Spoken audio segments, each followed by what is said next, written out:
Welcome back to the deep dive. We've got quite the mix of sources in front of us today. Really chaotic, actually. It's a bit wild, isn't it? Yeah, we're jumping from like massive global financial fraud, Yeah. billions, literally billions, then diving straight into, the real physical dangers in conflict zones, like unexploded bombs. And finishing up with something completely different, the sun. Exactly, the sun's power.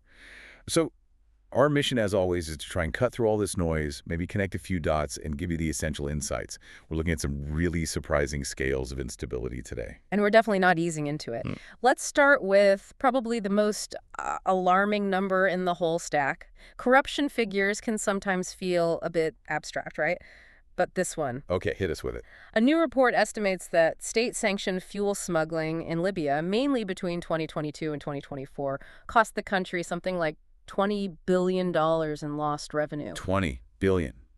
With a B. With a B. Okay, that's staggering. That doesn't just happen. That needs serious organization. Exactly. And this report, it's from the Century. It doesn't pull any punches. It basically says politicians, security leaders, they were the chief architects. Not just, weak governance letting it happen. They were running it. Wow, actively pillaging. Yeah. With maybe some foreign states looking the other way. That suggested, yes, tacit backing. Now, the mechanics of how they pulled off this scale, it's kind of clever in a terrible way. How did it work? Well, Libya has tons of crude oil, right? But Yeah. hardly any refineries. So the National Oil Corporation, the NOC, they started this swap system after 2022. That swap system. Yeah, they trade Libyan crude oil for imported refined fuel. Petrol, diesel, stuff that's supposed to be sold really cheap inside Libya because of subsidies. Ah, okay. So it's meant for the Libyan people at low prices. But I'm guessing that's not where it all ended up if $20 billion vanished. Not even close. This heavily subsidized imported fuel, large amounts of it apparently never even reached the pumps in Libya. Criminal networks, allegedly backed by these powerful figures, just resold it abroad immediately. For huge profits, obviously. Yeah, Because they got it via the cheap swap deal. precisely. It's pure arbitrage, basically run by, or at least benefiting, elements within the state itself. The import numbers must show this, right? You can't just double fuel imports without someone noticing. Oh, they show it all right. The NOC's fuel imports apparently went from about 20 million liters a day in early 2021 Right. to over 41 million liters a day by late 2024. It more than doubled. There's no way domestic demand legitimately grew that fast. No chance. So where did it go? The sources claim more than half of the imported refined petrol was just sold on, smuggled out by these networks. Half. That's mind-boggling. And the scale in just 1 year, 2024 alone, they estimate over $6.7 billion smuggled out. $6.7 billion. To put that into perspective, that amount just from 1 year smuggling was enough for Libya to more than triple its entire national budget for healthcare and education combined. That's devastating. It's not just theft. It's actively preventing development. Stealing the future, really. Absolutely. And the impact ripples outwards, doesn't it? It's destabilizing the region. Where did the fuel actually go? Sudan, Chad, Tunisia, Malta, Italy, Turkey. Quite a network. And the report mentioned Sudan specifically. Something about the civil war. Yes, that was maybe the most disturbing connection. The suggestion is that fuel smuggled into Sudan directly helped to prolong the horrific civil war there. Wow. So you have this, high-level financial crime in Libya directly fueling conflict and death in a neighboring country. That's the reported link. Highly organized finance enabling violence. A really stark connection. Okay, that's powerful and deeply disturbing. Let's pivot now from the corruption that fuels conflict, maybe, to the immediate physical dangers people face in conflict zones. Let's talk about Gaza, specifically this issue of unexploded bombs. Right, the UXO, unexploded ordnance. Beyond the immediate fighting, this is a huge systemic barrier to any kind of recovery or even just safe movement. Because there's just so much of it. So much, and in such a densely populated area, they're apparently everywhere. You can't rebuild, you can't reliably deliver aid if the ground itself is potentially lethal. I saw this quote from a humanitarian expert. It really stuck with me. He was talking about the sheer impossibility of making areas safe. What did he say?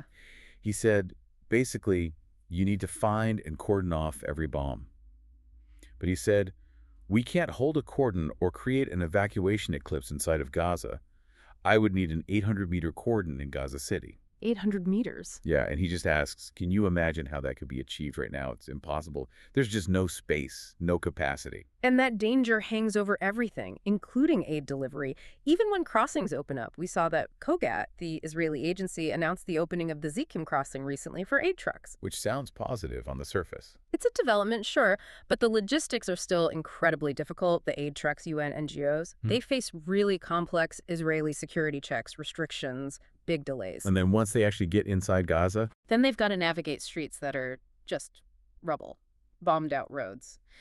The UN estimates something like 83% of all structures are at least partly destroyed. It's navigating a disaster zone. and all this is happening against that backdrop of, well, potential famine. Exactly.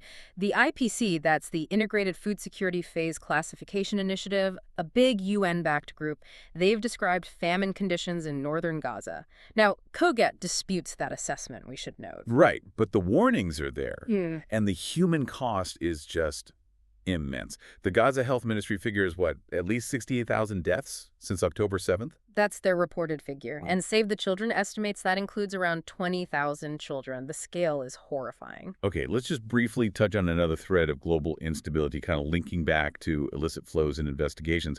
There was that incident in New Delhi. Ah, yes, the deadly blast near the Red Fort. 8 people killed. Authorities are treating it as possible terrorism. And the investigation highlights that cross-regional complexity again. It does. Indian police tracked suspects across different regions. They detained people in Kashmir in the Pulwama district. Which is already a contested area. Highly contested. And then they dismantled a suspected militant cell operating near Delhi, out towards Faridabad. Found weapons, bomb-making stuff. So again, it takes organization, logistics, crossing borders or regions. Yeah. Whether you're moving billions in fuel or, materials for terrorism. Chaos requires structure too, it seems. It requires operational complexity, definitely, whatever the motive. Okay, let's do a big shift now. A major change of scenery. We're going from that global instability stuff Yeah. right down to domestic governance issues, and specifically a very, very British problem. The driving test backlog. Yes. A different kind of chaos, but frustrating for a lot of people. This feels like a perfect storm of, tech messing up bureaucracy. Totally. The average wait time for a driving test in the UK is now, what, 22 weeks? 22 weeks average. And apparently 3/4 of the test centers are hitting the maximum average wait time, which is 24 weeks. Half a year. Half a year to take a driving test. Why? What's causing this meltdown? Bots. Automated software. Bots. Like ticket scalpers, but for driving tests. Exactly like that. These bots just scan the official booking site and grab any available slots the second they appear. Then third-party companies resell those slots. For how much? The official test isn't that expensive, is it? No, it's 62, maybe 75 fives for evenings or weekends.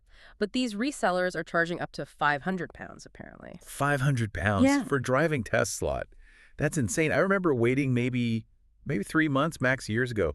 This bot thing is creating a whole black market. It really is purely predatory. So the Department for Transport is trying to, plug the But gaps. what are they doing? Throwing more examiners at it? Sort of.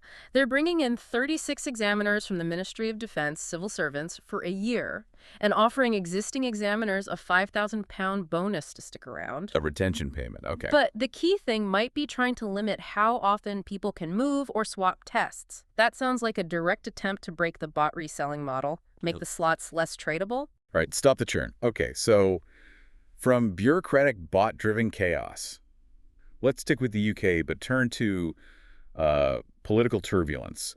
Things seem a bit shaky for the Labour government. Well, less than 18 months after a huge election win, yeah, there's definitely talk, serious speculation, even though it's being denied, about a potential leadership challenge against Keir Starmer. Already, who's denying it? The health secretary, Wes Streeting, had to come out and say he wasn't plotting anything, called the briefings self-defeating, but, the fact he had to say it. It speaks volumes, yeah. Yeah. What's driving the anxiety? Just bad polls. Polls are a big part of it. Labour's actually polling behind Reform UK now, Nigel Farage's party. Wow. Behind Reform. They're still ahead of the Conservatives, though. Oh yeah, still well ahead of the Tories. But losing ground to a hard-right party like Reform so soon after winning, that definitely rings alarm bells in the party. And the economy isn't helping, I guess. Not really. They're struggling to deliver on pledges. Inflation is still pretty high. Unemployment's crept up to 5% as of September. Which is the highest it's been for a while, outside of the pandemic years. Highest since 2016, yeah, if you exclude COVID peaks. And now there's talk of income tax hikes potentially coming in the budget. Which would break an election promise, wouldn't it? It would. So you add all that up, the pressure builds, and you only need, 20% of MPs to trigger a challenge? That's 81 MPs currently. Suddenly feels maybe a bit more possible than it did a year ago. Okay. One last governance point before we look up at the sky. This one touches on transparency, accountability, U.S. military action. Right. The U.S. announced some strikes on what they called alleged drug vessels. They even put out some grainy video footage on social media, Truth Social X. Okay, but what's the issue? The issue raised by lawmakers is the lack of, public proof. They've announced the strikes, shown the clips, but haven't released clear evidence that these boats actually had drugs on them, or even who was on board. So we just have their word for it based on grainy footage. Pretty much, publicly. Key figures in Congress, like the leaders of the Senate Armed Services Committee from both parties, mind you, have asked for more information. So there's definitely a demand for more transparency there. Keeps that information vacuum open otherwise. Right. Okay, that's a lot of human-made problems. Right. Organized crime, political wobbles, tech headaches, transparency issues. Let's completely change tack. Let's look up, way up. Celestial forces, northern lights. Yeah, a total change of pace. What we're seeing, potentially, is the effect of geomagnetic storms. Okay, what exactly is a geomagnetic storm? It's basically a temporary disturbance in Earth's magnetic shield, our magnetosphere.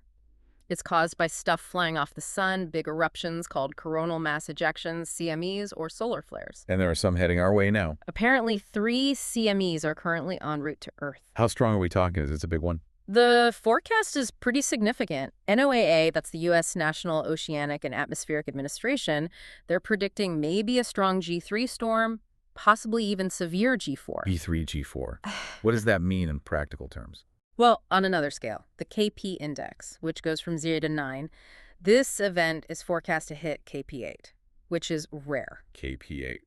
Is that dangerous to us? No, not directly harmful to humans down here on the surface. Our atmosphere does a great job protecting us, but it can be risky for technology. How so? What kind of tech? Satellites, definitely. Electronic devices, maybe phones, GPS navigation systems could get disrupted. We saw GPS issues back in 2017 with some solar flares. And power grids too, right? I seem to remember hearing about that. That's the big concern, potentially.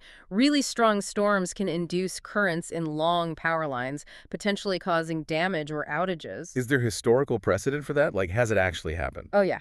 The most famous one is the Carrington event back in 1859. A massive solar storm hit Earth.